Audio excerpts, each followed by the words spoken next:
Good afternoon. We'll start up right at 2 o'clock in about 3 minutes.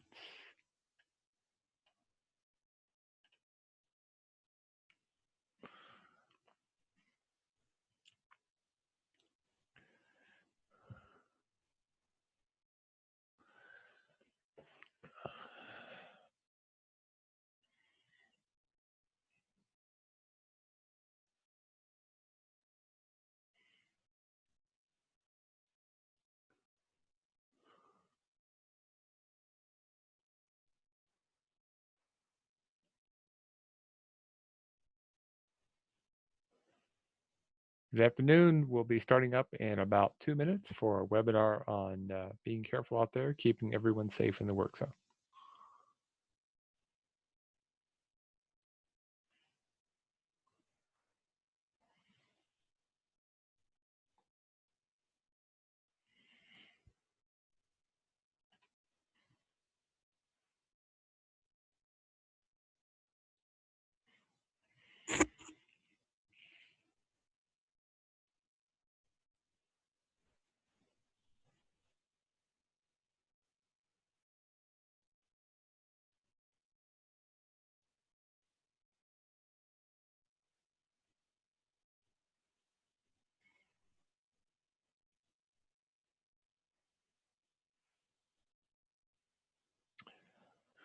Good afternoon. We'll be starting up in about 1 minute on our webinar on keeping everyone safe in the work zone.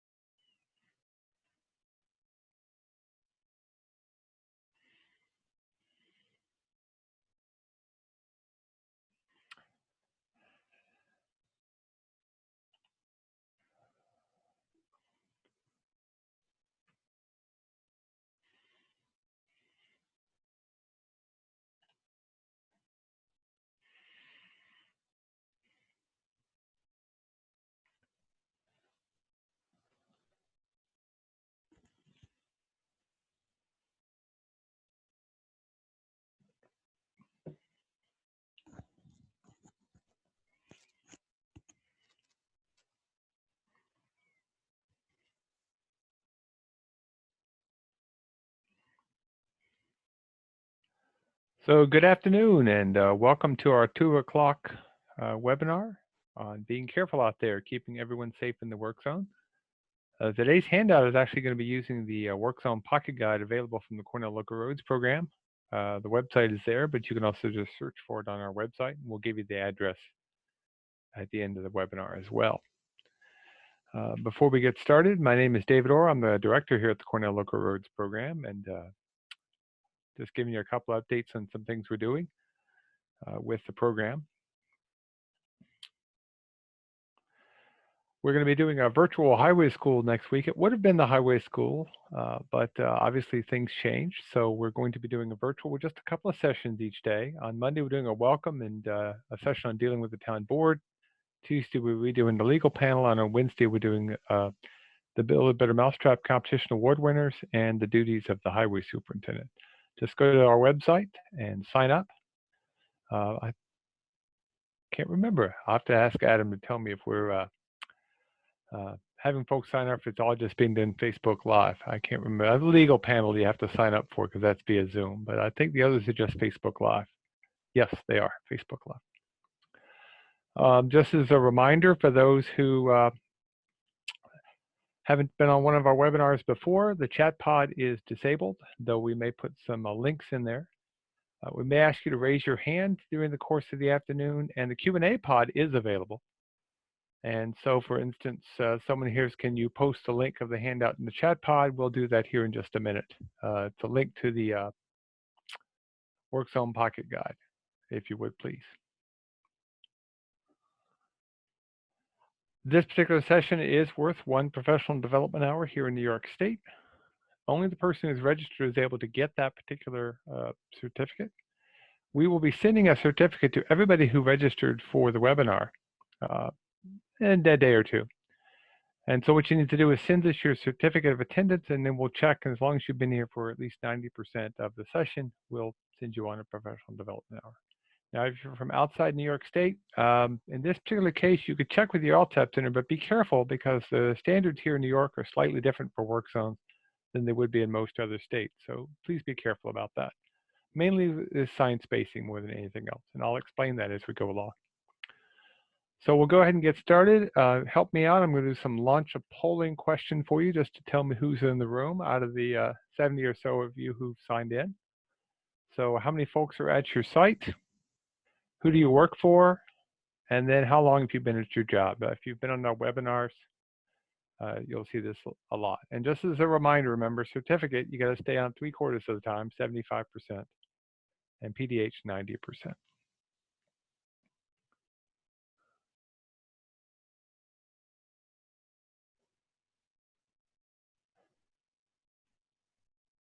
If someone is getting my voice as an echo, either raise your hand or put it into the Q&A pod. Someone was mentioning they're getting an echo, and I certainly can't hear it at my end. And yes, we answer questions in the Q&A pod. Okay, so I will end the polling. I will share the results.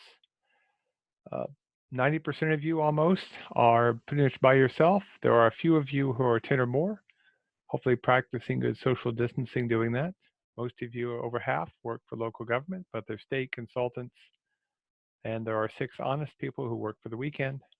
And the range of years, a few new and quite a few who've been here more than 10 years. So hopefully we'll help you, those of you who are experienced as well as new folks, give you some ideas to take out from there. Okay. Now, I've learned the sound doesn't always come through in these webinars, so I'm going to try to say here, most of us feel pretty safe when we're at work, but every day, highway and utility workers are injured or killed on the job. Drivers aren't careful and they don't slow down. Think about it. How would you like it if somebody drove through your work zones at 65 miles an hour?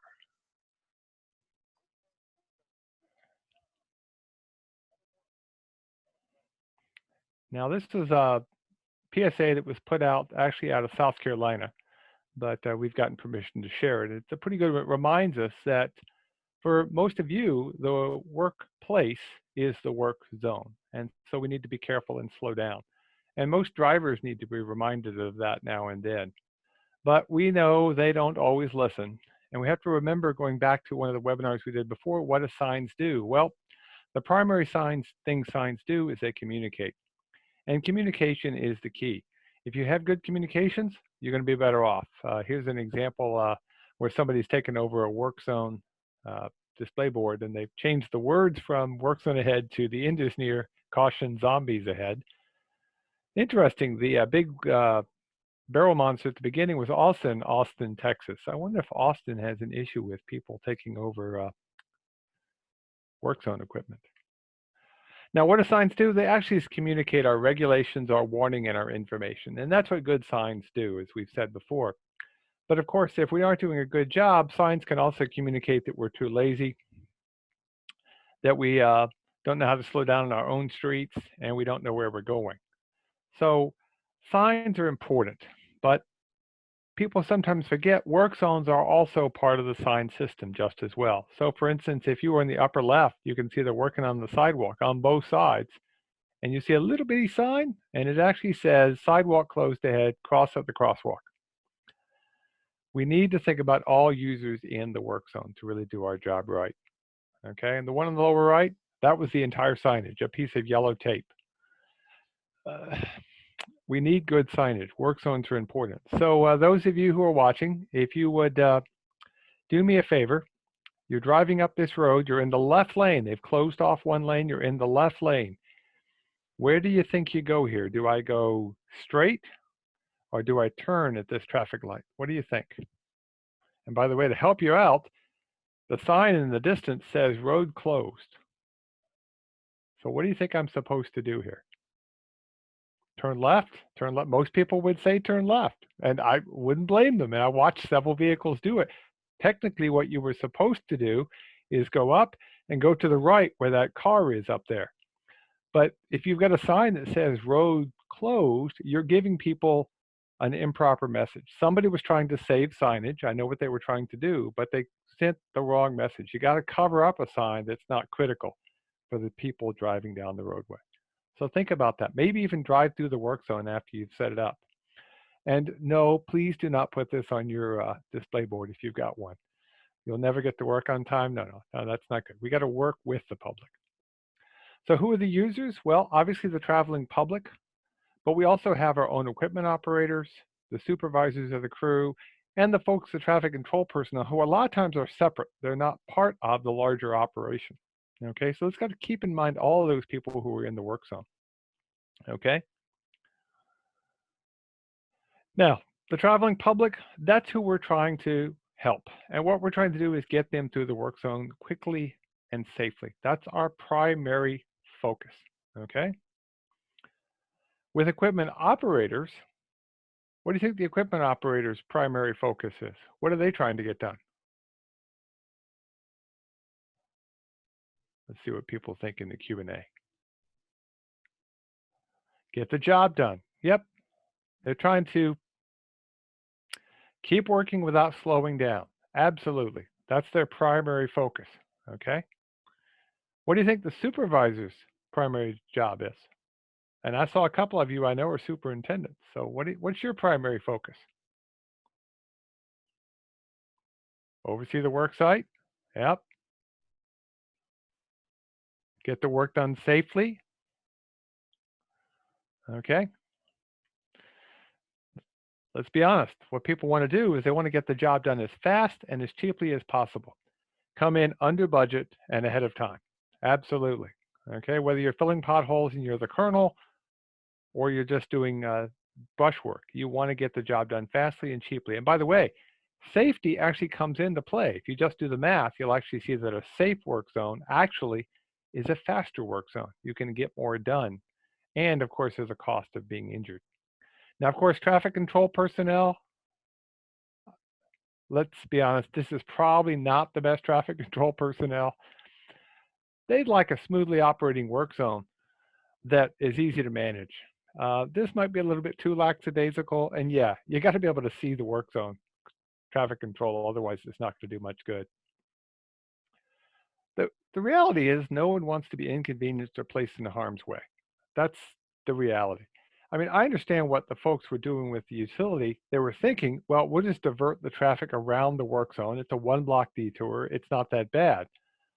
Until that one car doesn't see the yellow tape and they drive right into the work zone, and now everybody's having a bad day. So the traveling public, who is included in the traveling public? Who do I have to worry about? Let's see if we get a few answers here. Who have I got to worry about from the traveling public?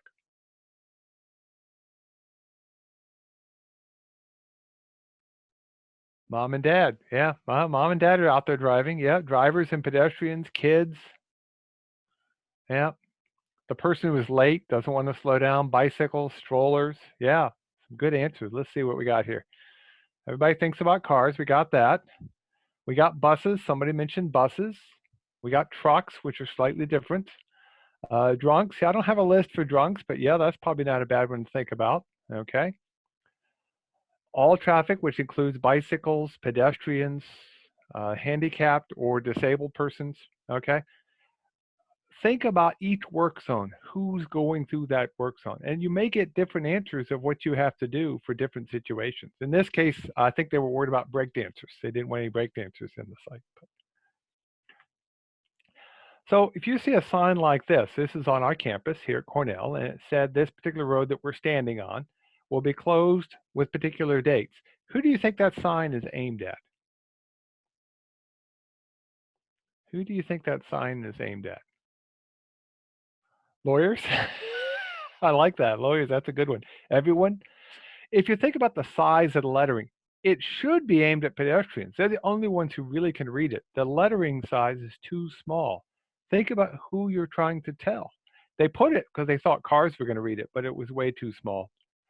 So if you're going to tell the traveling public, you need to tell people in a different way if it's large letters for the driver versus pedestrians who might walk by it. Okay? You might have to use other systems like reverse 911 or press release if you really want to get to everybody, depending on the situation. Okay? How about that one? That's even worse. I'm not going to even ask you. I don't have any idea what people were thinking there. Exit via 366, huh? You have to go out the back door? Okay.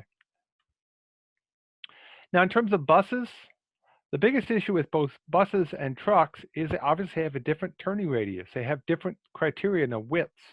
Okay, if you make it too tight, they have a hard time getting through. Okay, and trucks obviously have to be able to get through the site and be able to see.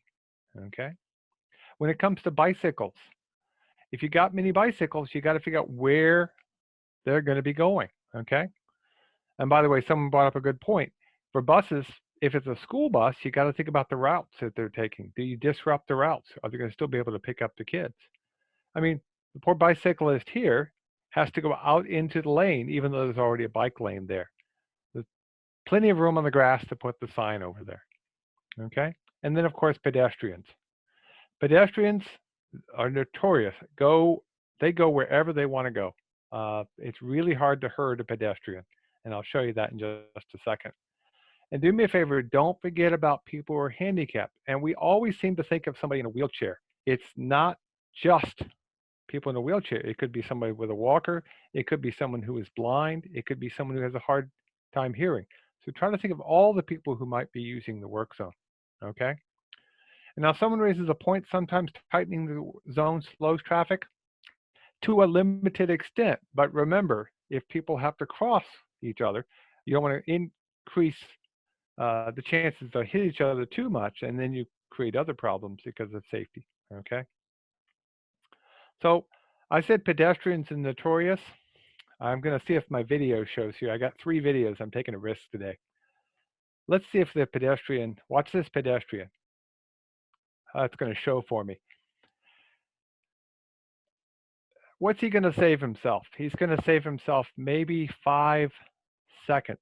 But look at the risk that he's going to take. And watch his feet. He never actually stops his feet, even though there's a truck there. And that's not a big truck, yes. But he ignores the flagger. He keeps moving. Just think about that from the standpoint of a safety concern for what he's going to save. So remember who's using the work zone and what you're going to be able to get them to do or not do. Sometimes we have to do something a little bit more extensive if we really want people to stop. Okay. Now, of course, I have to get the thing to move forward.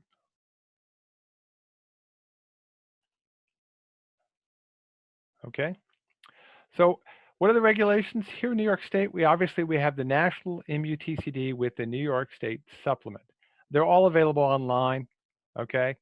Um, the national is pretty easy to find, mutcd.fhwa.dot.gov. The New York State Supplement, if you try to read that, you'll go blind. Please don't. Better yet, on our website, under our technical assistance page, we have a whole page dedicated to the MUTCD.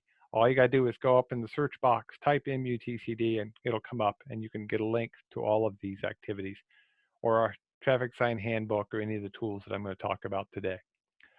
A couple of things I want to remind you of, pretty important. First off, the MUTCD applies to all roads, okay? Not just roads that are publicly maintained. So it's anything open to public travel, okay? So it may be a private road within a school like at Cornell. It still has to follow the MUTCD. And the reason for that is because the public doesn't know. So we need to have consistency with our signs, okay? So this is on a public road, but do you think that's MUTCD compliant? I hope not. I'll do a close-up. Yeah, no. So what do you think should be there instead? I'll go back one. It's actually a little easier to see. What should have been here at this particular intersection?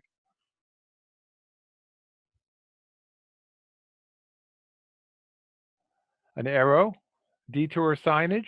Yep, a left arrow. Yeah.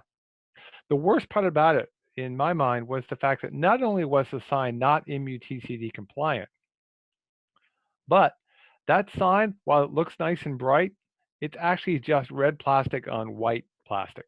And at night, you couldn't really see it. So what we really need is we need the arrows or chevrons at the sharp corner, but also an advanced sign that says hang to the left. And while that sign should have been orange, I'd rather see them put up a yellow sign that gives people good information than worry so much about the color. Yes, the color should have been orange, but do something. Think about who's using the particular location, okay? Now, in terms of work zone signs, as I said, yes, somebody said we need type 3 barricades. Yeah, you definitely want the proper barricades for the site as well. Work zone signs, black on orange, okay?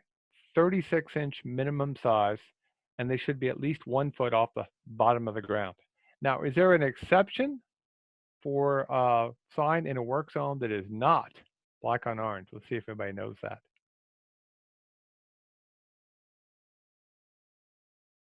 Speed signs, yep. Regulatory signs would still be the regulatory color. Yep, so a speed sign that was in there would be.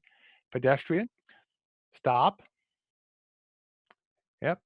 So there are some exceptions, but most signs get turned into orange, black on orange, okay? They still need to be retroreflective. They still need to have advanced warning, okay? And here's the thing I don't see enough of. We got to remove them when they're not needed, okay? You don't have to remove a lot, but you got to remove a little bit. And in terms of advanced zones, maybe this particular one isn't far enough in advance. Plus, I don't think that's the right color. It's certainly not black on orange, okay?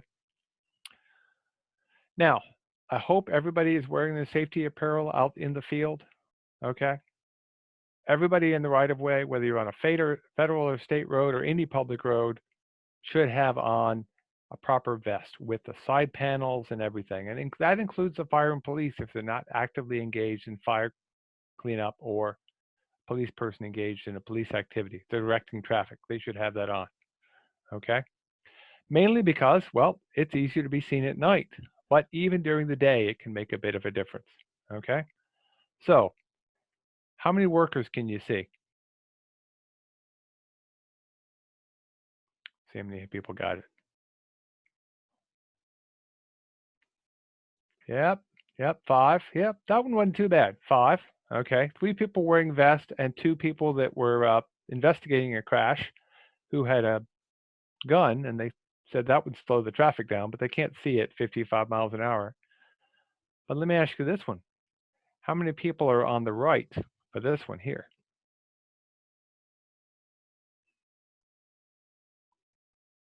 6, yeah, there are 6. If you didn't see 6, well, let me show you. There's 4 wearing orange, 1 wearing lime green, and 1 wearing gray with an orange hat, okay? 6. Not always easy to see them, and if they're wearing colors that blend in, it can be hard to see them even with good retroreflective clothing. So this is actually one of the reasons why I actually like to see the flagger wearing an opposite color from all the barrels or from the rest of the crew. So people want to go, why is that person wearing a different color? Not always possible, but something to think about. Now, speaking of flaggers, what is critical for a good flagger? What makes a good flagger?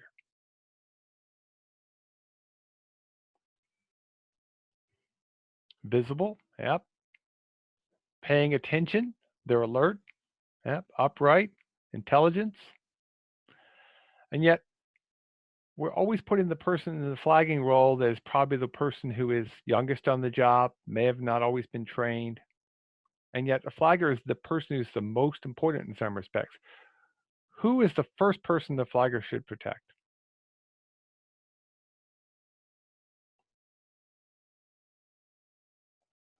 Themselves. Yeah, got to protect themselves. Okay. So flaggers must be alert. They must be visible. They should be motivated to actually do the job, and you should train them. It doesn't take much time, but a little bit of training can go a long ways. Okay. And as someone mentioned, they need to be standing alone, away from traffic. They should be able to face traffic so they can see it coming. Okay. And please don't stand in the travel lane. I see that way too often. Okay. If I had to pick the one thing I wish people wouldn't do, would be stand in the travel lane. So there's a person, perfect example. They're standing right where, if I didn't stop, they could have a really, really bad day. Okay. Anything else, by the way, about this flagger you think's an issue beyond where he's standing? He should be over here on the right.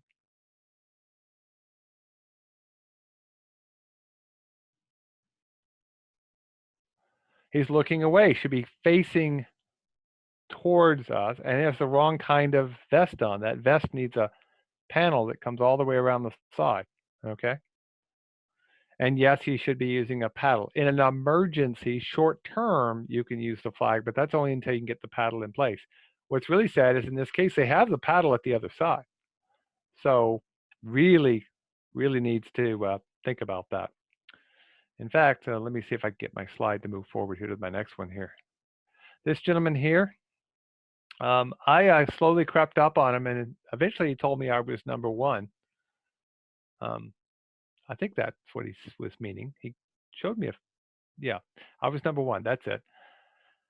It was, the first one was a utility work zone. The second one, the one I'm looking at right here, was actually a construction site. It was a state construction site run with a state crew. And the flagger didn't seem to understand the first person he needs to protect is himself. Now, what should flaggers have for equipment? What's the minimum thing flaggers should have for equipment?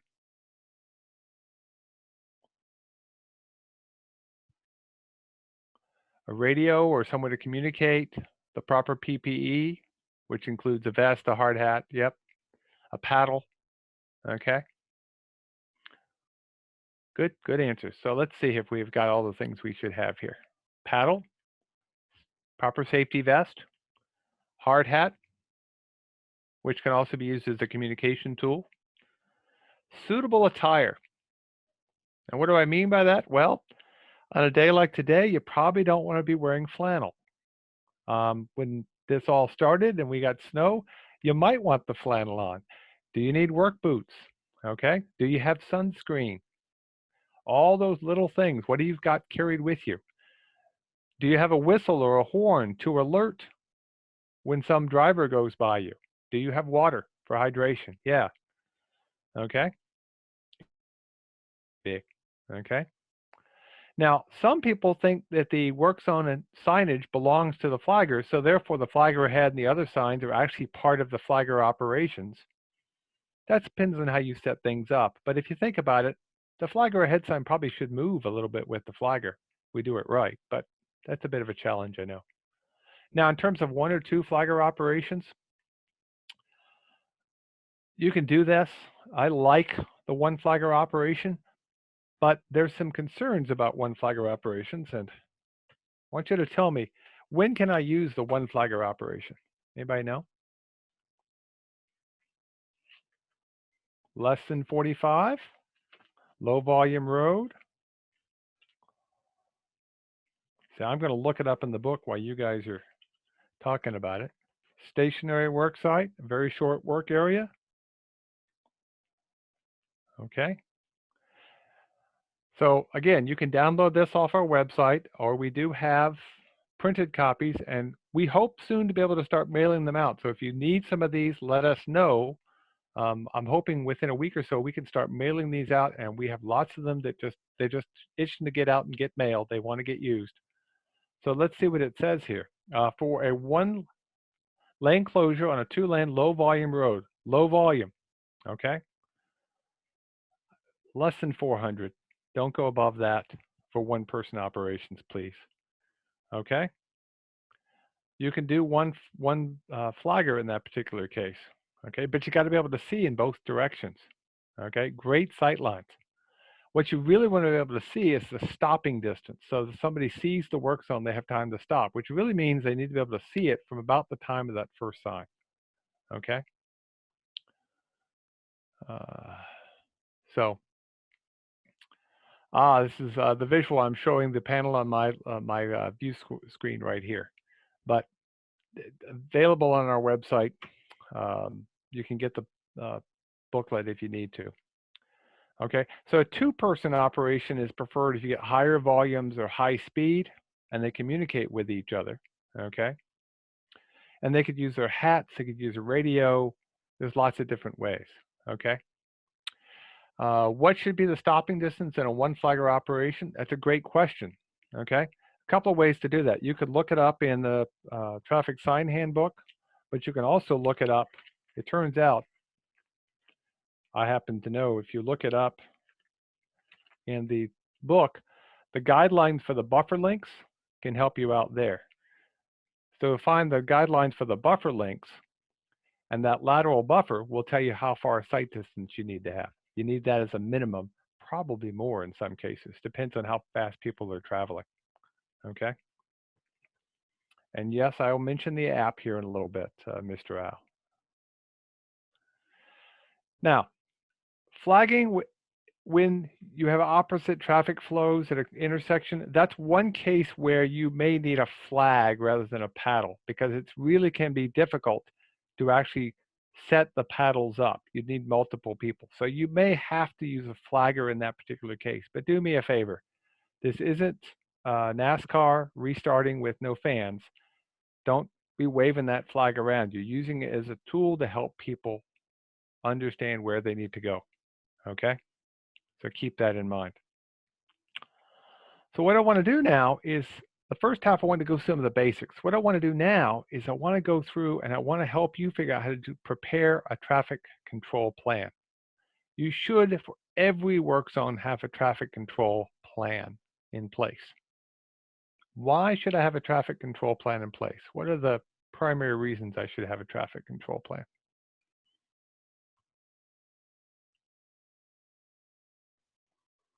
Liability. Yeah, like it or not. Yeah, liability. That's one of them. Absolutely. To cover your tail. Yeah, that's one. The other thing that's nice about that is, yes, it does consider all the options, but it also helps make a safer site because everybody's on the same page. It doesn't have to be complicated. In fact, I'm going to show you, I think a lot of times we get overly worried about making them perfect. I'd rather have a good traffic control plan that everybody's on the same page than one that quote unquote is perfect. Okay. And a good one will help people get through the work zone, the traveling public, the pedestrians, the bicycles, things like that. Okay. So every traffic control plan should be specific to that particular notice to whomever is involved. Okay. You have to allow for error and inattention because people aren't always paying attention. Okay. It moves the traffic away from any hazards as much as possible. Okay. And if possible, it puts the traffic away from the workers. Okay. That's a good traffic control plan. Not always perfect, but do the best you can. Now, what should I include in my documentation? Not just from a liability standpoint, but what should I have on my documentation at the end of the day?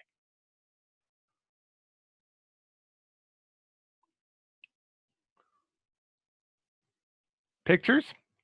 Yeah, I love pictures. Pictures speak 1,000 words. Take some pictures, add them in, easy to do. Digital pictures are great. Whatever signs you're actually going to use, the description of the site, where are you at, what's the name of the road. When I was in, date, location, and personnel. I'm glad somebody put that up there. When I was in college and took surveying, the surveyor said you need to always put down the date, your name, and where you're at on every single thing you write down. So the top of lots of things I write, I've got my initials up there. You always want to think about the starting and ending time of the work. Where are you working? Okay. The type, condition, position of every traffic control device. Okay. Yeah, document any complaints, any incidents that occur during the day. So leave yourself some space to write these things down. Okay. Who's on the job? Okay. Write down who is actually out there. What equipment did you include? And this is a key one. If you've made any changes to a regulatory device or even just any device, whether it's a traffic sign, a marking, could even be a signal. Any changes that you make, document them. Okay. Now, the reason we put together the pocket guide, we didn't invent it. The pocket guide was originally developed actually out of North Carolina, and we've borrowed it and brought it up here. The reason we like these kind of things is there's simple tools you can use to develop your traffic control plan. You don't have to get complicated. Now, there's 5 parts to our work zone. There's the advanced warning area. That's where you put up your signs in advance. There's a transition area, especially if you have to move people out of the lane. That's where you move them over.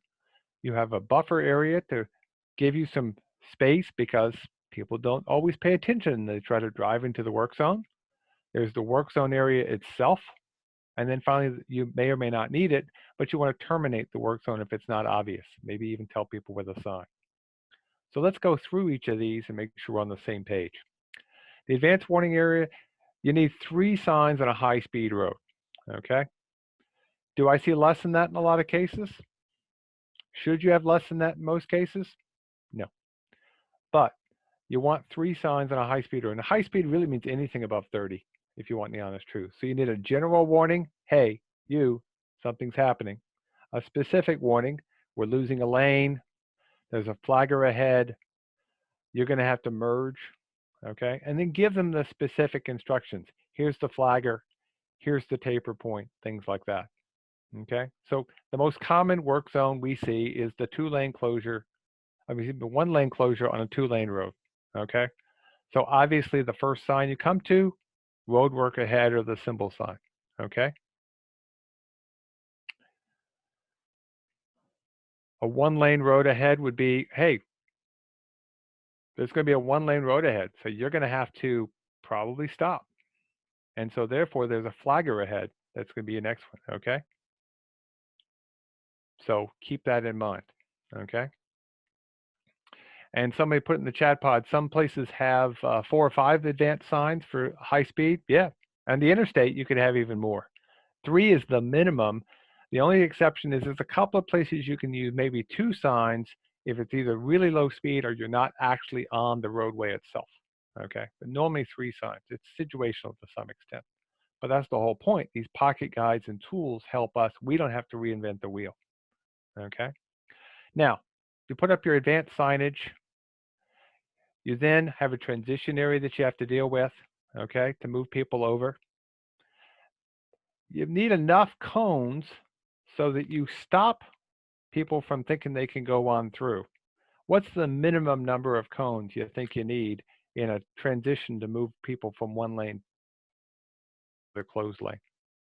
What do you think is the minimum number of cones to act as looks like a barrier? 4 or 5? 5? 3 at the least, okay? If you actually start looking, you can actually calculate it out. If it's a merging transition, it could be even more. But you can actually flip and look and see the minimum number of cones is more than you might think, okay? I like to see at least 4 or 5, but in most cases, if you look at the tapers, we're talking 6 or more, depending on the taper length, okay? So on a high-speed road, I want to see at least 6, and that's what we have in the pocket guide. But do me a favor, imagine it as a wall. You want to have enough to where there's a wall there. Unlike here, there's not enough, okay? Someone could think they could sneak through there, and you and I both know people will do that. Someone asked the question, what color flag needs to be used? If you have to use a flag for emergencies, the flag color should be red, okay? Not that bright orange, it should actually be red. And I'm actually going to show you that here in a little bit before we get done. This is the one zone we don't do enough, okay? And yes, the guy was playing with his phone. Yeah, he was. We don't do enough. We don't do enough with buffer zones. Do me a favor. Give yourself more buffer than you think. Now, this video I'm going to show you is from an interstate situation. And so, yeah, it's higher speed, but watch how far this crash vehicle travels. Remember, there's no foot on the brake when they first get hit until they actually stop.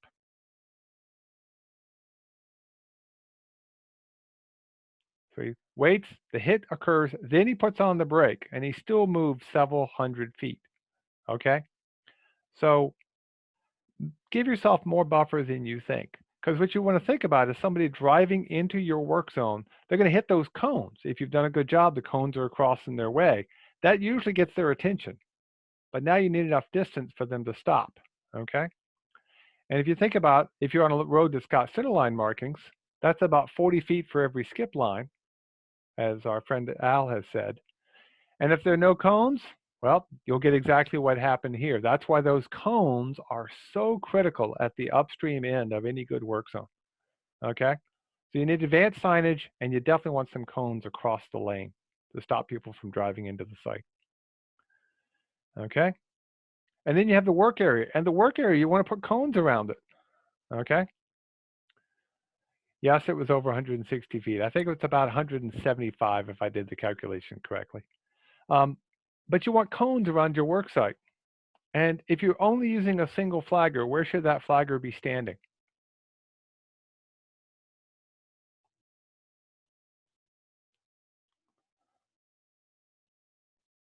Nobody wants to guess on this one? Upstream?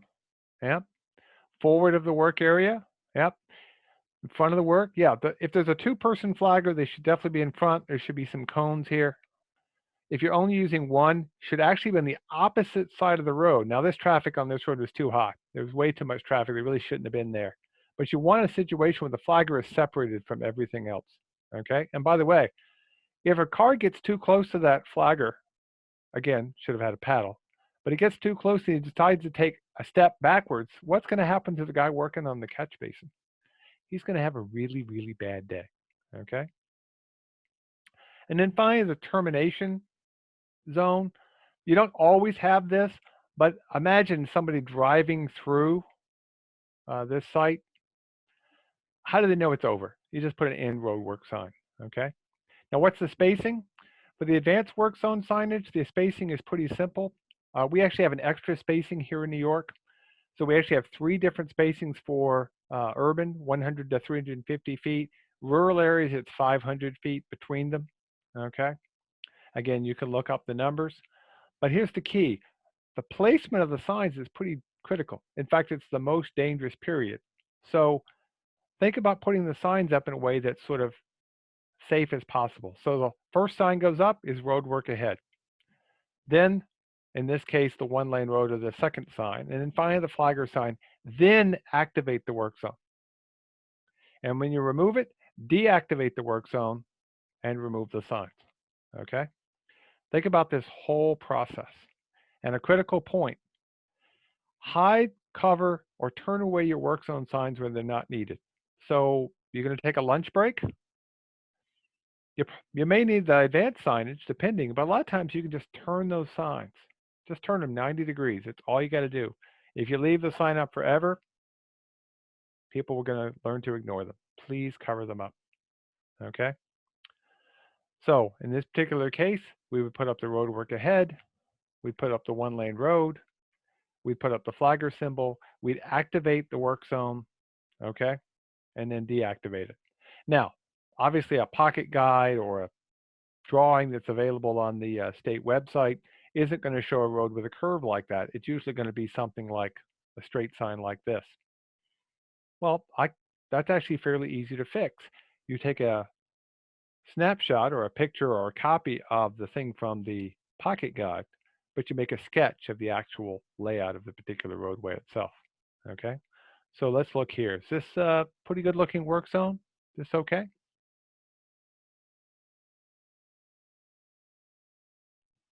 And somebody raised a point, maybe you want to put the southbound ones first. Yeah, you actually probably should have all 6 signs up before you activate the work zones. They're lying. Yeah, I can't see really any work going on there. Okay. It says one lane road ahead. There is not really one lane road. Don't put up a sign that misleads the public.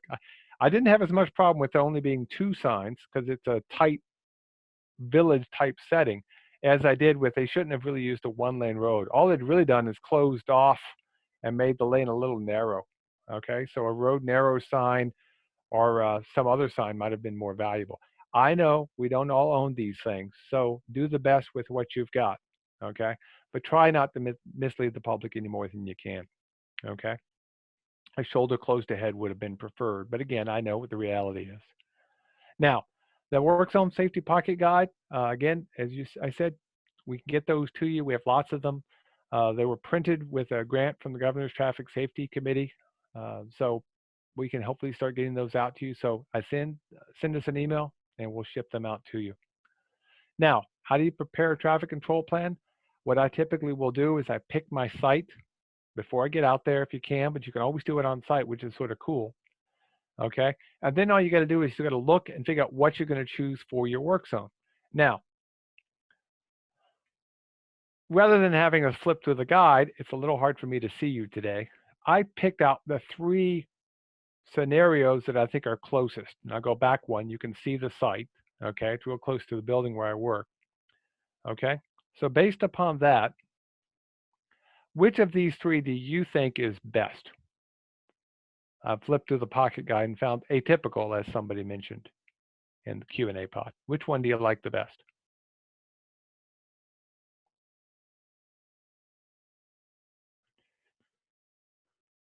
Page 20, which would be the far right one, 2-flagger operation. Yep.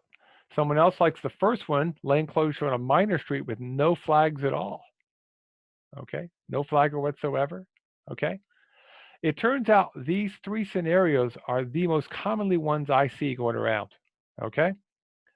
Whether you've got no flagger, 1 flagger, or 2 flagger, depends on situations. Every situation is slightly different.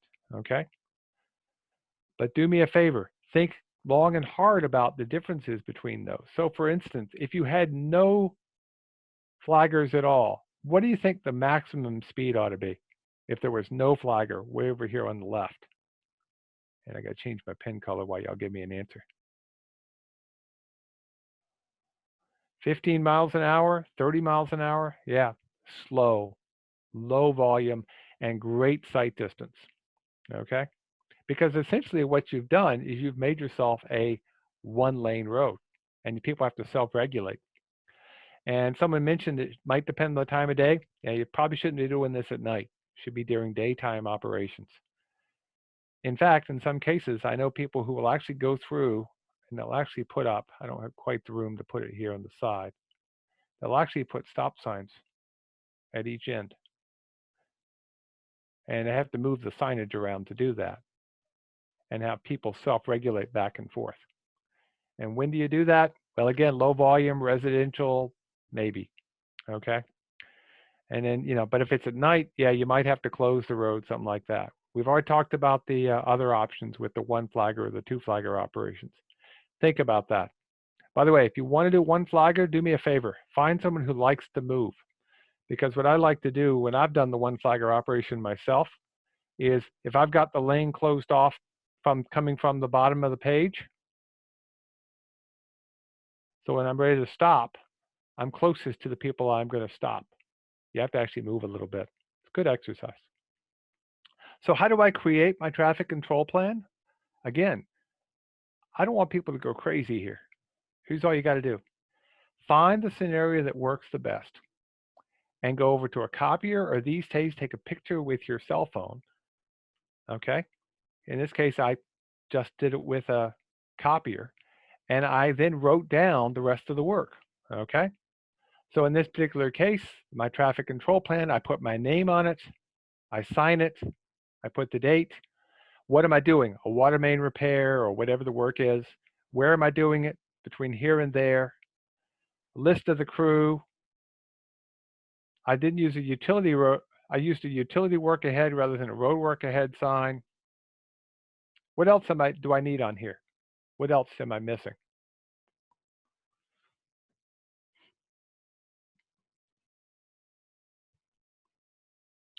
What equipment did I have? So yeah, I also want to include the equipment. So some people put a separate set of columns. I actually will sometimes do it this way. I'll come in here with the equipment that they drove out. So maybe it's a pickup number 3 and backhoe, number 1, because most people only own one, and so on. So write down the equipment. Yeah. And then you're going to need to include the starting and end time. And part of the reason I like to leave space is so that I can document those things. So then at the end of the day, I've created this to start. I've got everything up. And that gives me a chance to write down the starting and the end time. So we actually started at 9:07 and we got done at 2:30. And whether you took a lunch break or not would depend. Okay. Oh, don't you love it when the computer decides to move forward on you? So just write these things down. Okay. And someone says here, isn't this a supervisor's daily work report? It could become part of one. Sure, it could. Yeah, absolutely could become part of one. But the nice thing is, this is something you could hold on to later on. And of course, at the end of the day, the one thing I also would probably do is come back in here at the either upper right or somewhere, and I might say, like today's weather, it's 88 and it was sunny. Okay. And yes, you're supposed to give lunchtime. You could put that on there as well. The point is, now you've got your traffic control plan. You didn't have to go crazy. You didn't have to write down a whole bunch of stuff and print it all out. Keep it simple. Okay. Now, we do have an app available if you prefer. We actually have a smartphone app that's available for Android and Apple called WorkZone New York State, or NYS. It does have the New York distances in it, but it's nice. It's native. It doesn't require cell service, but it will allow you to document and send yourself an email with all the documentation in it. You can save your crew and equipment. So once you put them in the first time, you can just check off and find them again. And it has the most common 2-lane work zones. I've actually got a proposal I got to finish up the next day or two to try to get a student this summer to upgrade this. I'd like to add it in intersections. So work zone types available are the 2-lane types, okay? We'll have the others in here as quickly as we can get them. But it's a nice, simple way to not have to go back and reinvent the wheel, okay? The idea at the end of the day is you definitely want to have good information. And does the app allow for pictures? Currently, no. I do want to add that as a feature, but obviously you can take pictures. You can add a note that you took pictures, and it's probably a good idea to make a note for that, okay? So let me ask a few questions, and I'll open up to your questions. So why are work zones important? Why are work zones important? Safety. Yep. I have on my computer, both here in our temporary home office and at my office back at Riley Robb Hall when I get back there, I have pictures that rotate of everything I've done, visits I've been, but the ones I like the best are the ones of family. So, I think about this. Your family, you're going to get home to them. Protect yourself, the crew, and the public, okay? And by the way, if you want to know, that's my mom and my grandmother and a model airplane my grandpapa built. It's about people. Okay. So why this funny picture? Why would that sign actually be not a good sign?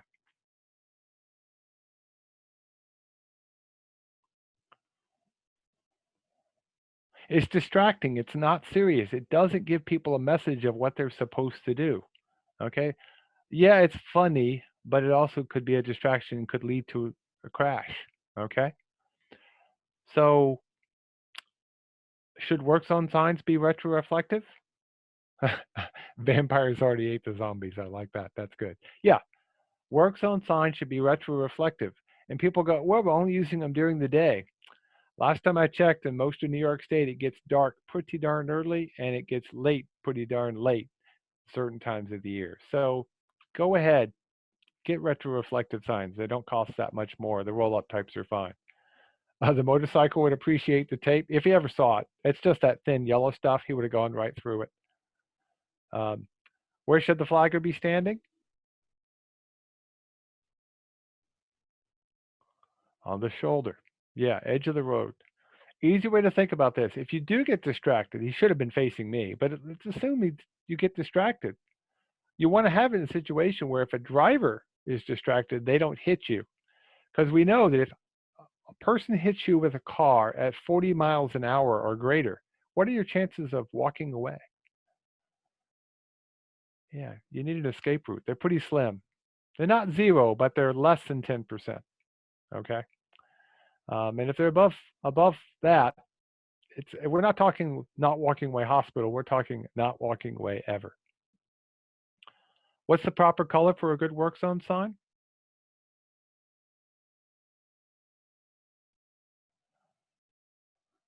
Orange and white. Black on orange. Yes, black on orange. Okay. Not pink on white. Yeah. No. Yep. Should be black lettering on an orange background. Is that an incident sign? It's something. I'm not sure what it is, Al. Who should wear high-vis clothing?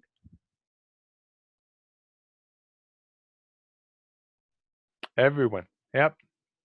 On my morning walk, I go for walks in the morning before it gets warm, and while there's not a lot of people around, I had on a safety vest because, again, want to keep everybody safe. And this guy definitely needs to have on something. So, okay. What's the minimum spacing between signs? See if everybody remembers that. And a bow tie while walking? No. What's the minimum spacing between signs for an urban?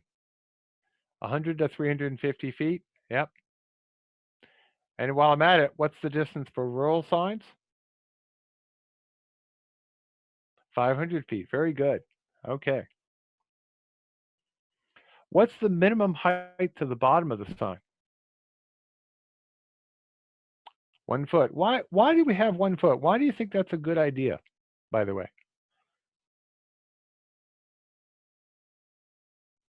I mean, it is the requirement, but why is that? Why would this, just stick it in the ground? Visibility. And even that seems too small. If it's a permanent sign, it should be the normal 5 foot, 7 foot heights. Okay. This is just temporary signs, the flexible ones on the stands. Grass, visibility. If you're using in the winter, the snow, yeah, make them visible. Okay.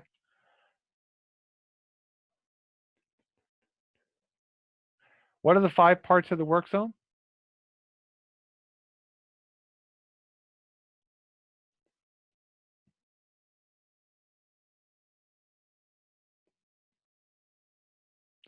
Somebody knows their acronyms. At bat. Advanced transition buffer, the work area itself, and the termination. Very good. Yep. At bat. I have to remember that. I didn't know that one. That's good. I learned something new. So there's the 5 areas. Good. So what I want to do is I got a couple of small work zones. I just want you to tell me what you think the options are. Okay. So what are your options here if you wanted to work on this sidewalk?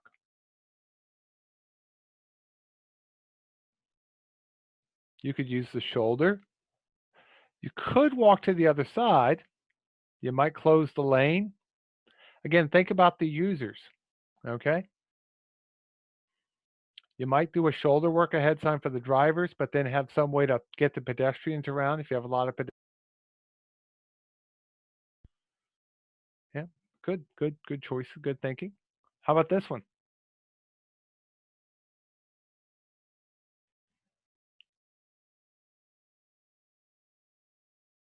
Yeah, maybe close it off, okay? Close the road completely. If it's a 1-lane road, in this case, a pedestrian trail, you might be better off, okay? Yeah.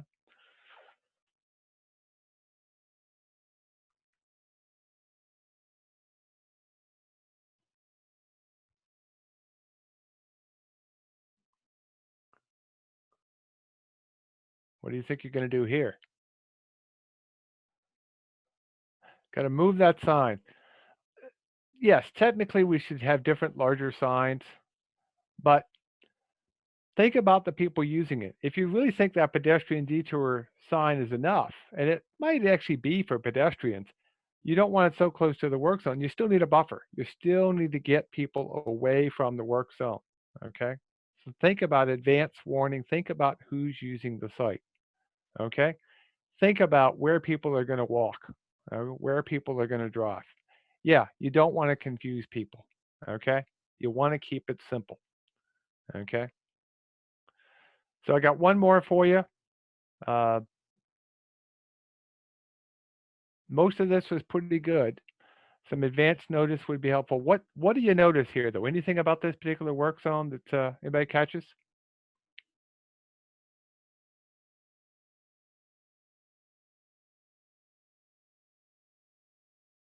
Crosswalk, crossing lines. What's an intersection? Yep. Lane striping.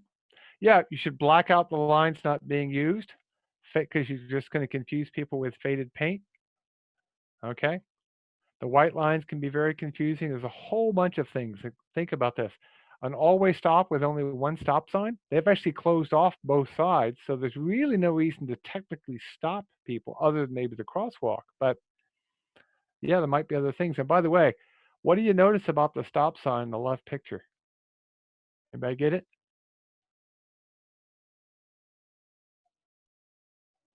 It's on the wrong side of the road. There is no stop sign on the right. It's only a stop sign on the left. And what does your brain want that stop sign to be? Yeah. Think about all the users going through our work zone. Okay. So with that, I've got a couple of minutes. I'll open it up to your questions. But just as a reminder, we have a webinar on Thursday on budget basics. And then next week, we have the virtual highway school. Please sign up. We'd like to see you Thursday and or for the virtual highway school next week. Any questions in the question pod? If not, I want to thank you very much. Again, if you have any questions or you want pocket guides or need any help, send us an email and we'll go from there. Okay. Is there a cost for the virtual highway school next week? No, we're not charging for the virtual highway school. So we just want you to show up and hopefully learn something. Y'all have yourself a great day and thank you very much. Bye-bye.